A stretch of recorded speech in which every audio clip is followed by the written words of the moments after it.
I'm Wendy Williams. I'm the preschool teacher at the Child Development Center. The MTSU Child Development Center gives students who wish to be early childhood educators the opportunity to work with children from ages 1 to 5. We offer an infant-toddler program for children ages 1 to 3 and a preschool program for children ages 3 to 5. We are a 3-star quality program and are evaluated by the Department of Human Services, or DHS. We follow DHS standards in our program. We are also NAEYC accredited and follow national standards for the high quality and best practices. NAEYC stands for the National Association for the Education of Young Children. This video is going to focus on many of the daily procedures at the CDC. Let us look at when gloves are worn. Gloves are worn to protect you and the child.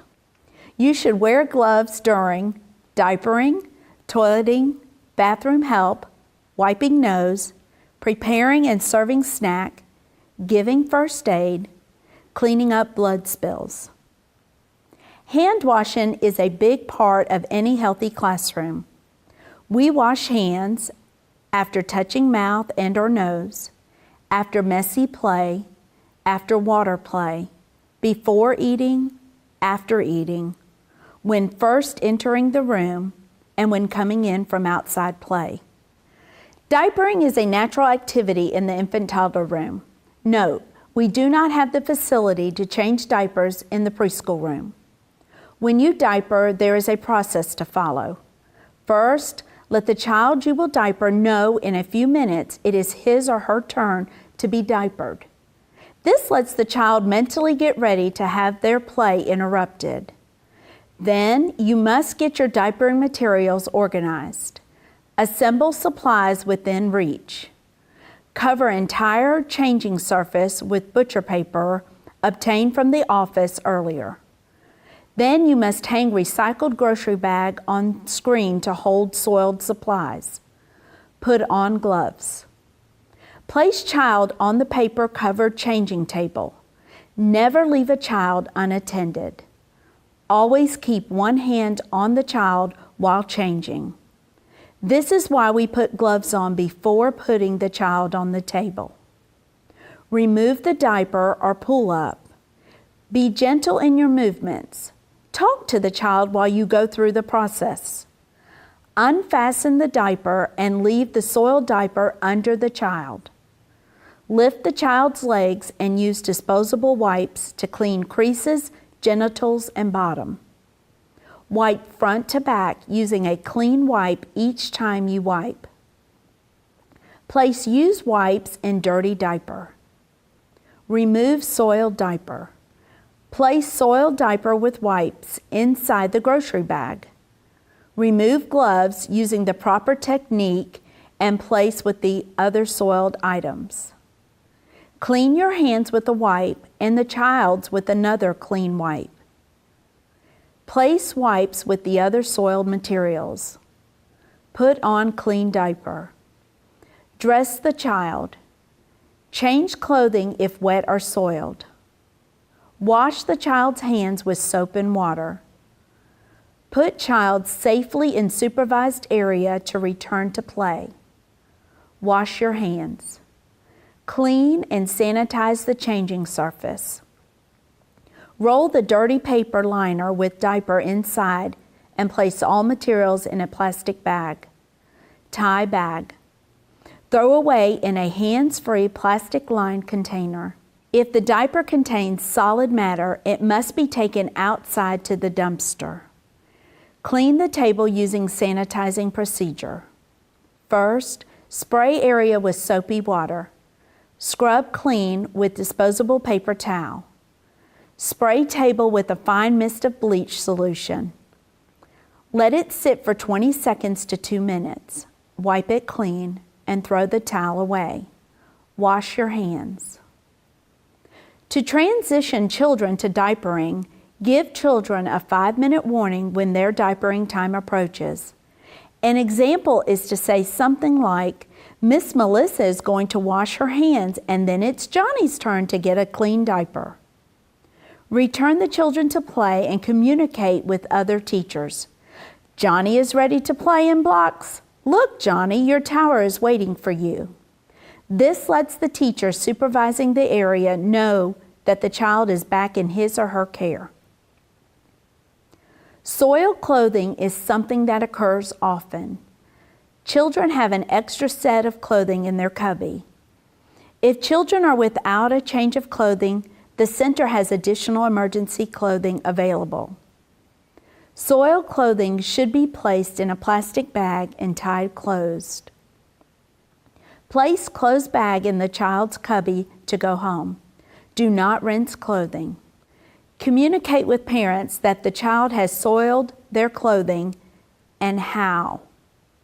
Next, we will talk about cleaning solutions. Cleaning solutions are prepared daily. To create a soapy water spray, follow these directions.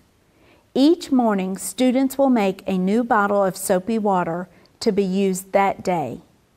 Each 1-quart bottle is filled with water and 1 tablespoon of soap is added. Bottles are kept out of reach of children, such as on a high shelf. To create a bleach water spray, follow these directions. Each morning, students will make a new bottle of bleach water to be used that day. Each 1-quart bottle is filled with water and the required amount of bleach, 1/4 teaspoon of concentrated bleach. Bottles are labeled and kept out of reach of children. At the end of each infant-toddler class, students will make a tub of bleach water to soak soiled toys. Fill a half-gallon tub with water and add the required amount of bleach. 1 teaspoon per gallon of concentrated bleach per tub of water. Please note that some toys are made of materials which cannot be soaked in bleach water. Other procedures for sanitizing are used. How do we handle toileting at the Child Development Center? Children need to be supervised in the restroom. Teachers will provide the level of assistance needed for each child's ability and independence level. When helping with wiping, soiled clothing or other bodily fluids, gloves should be worn. The toilet is flushed after each child. Ensure children follow proper hand washing procedures after using the restroom. Toilets are sanitized after each class period. Sanitizing is something else we do to help maintain a healthy environment. Sanitizing is done by spraying area with soapy water, scrub clean with clean paper towel, spray with bleach water, allow to sit for 20 seconds to 2 minutes or air dry. Wipe clean with a new paper towel.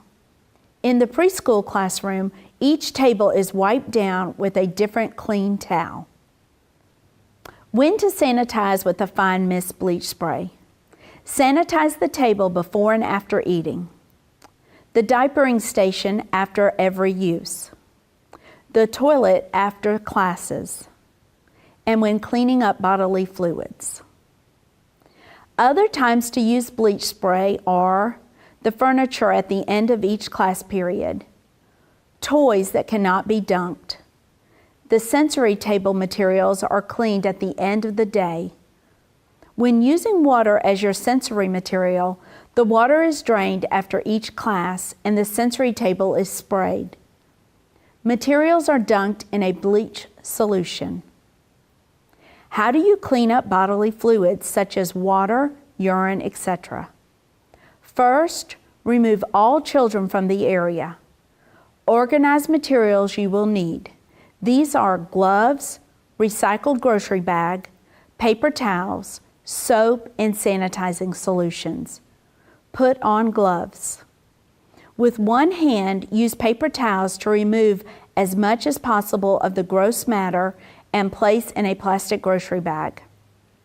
Remove the glove that was used to wipe up gross matter and put it in the bag. Next, begin sanitizing by spraying with soapy water and wiping up the area with the other gloved hand. Put the paper towel in the grocery bag. Remove glove and put in bag.